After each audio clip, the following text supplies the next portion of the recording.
செத்து போயிட்ட மட்டும் நினைக்க போறாங்க. நீ செத்தது என்ன செய்வாங்க? 3 நாள் அழுதுட்டு இருப்பாங்க. 3ஆம் நாள் மனைவி என்ன செய்வா? 100 நாள் வேலைக்கு போயிடுவா. ஏன்? சாப்பிட்டாகணும். சும்மா உன்னை நினைச்சிட்டு வந்து என்ன பண்றது? சாப்பிட்டாகணும். அதனால 100 நாள் வேலைக்கு போயிடுறேன். பையன் என்ன செய்யற? உடனே டாஸ்மாக் போயிடுறேன். என்ன வேலைக்கு போனானா? கிடையாது. அப்பா செத்து போயிட்டு வருத்தத்தில் குடிக்க போயிருக்கேன். நான் வேலைக்கெல்லாம் போய் சேரல, குடிக்க போயிருக்கேன். சரி, வரவும் என்ன செய்யறேன்? மல்லாக்கு போட்டு டிவி பார்த்துட்டு இருப்பான். யார் ஓட நமக்கு என்ன?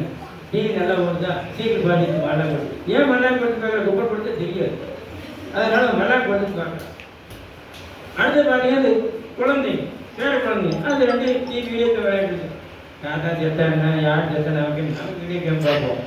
அப்படி வீடியோ கேம் நடப்பது நடந்தது. யாருனாலும் எதுவும் செய்ய முடியாது, எல்லாம் இறைவன் செய்யும். அதனால நம்ம வாழ்க்கையை நாம தான் வாழணும். அப்படி சந்தோஷமா வாழ என்ன வேணும்? இந்த பணம் பணம் பணம் பணம் ஓடுறது இல்லையா, அது சந்தோஷம் வைக்காது. இது இப்போ சொன்ன மாதிரி தான், மனம் இருந்தால் மட்டுமே மாற்ற முடியும். மனம்தான் நம்முடைய வாழ்க்கை சிறப்பாக வைக்கும்.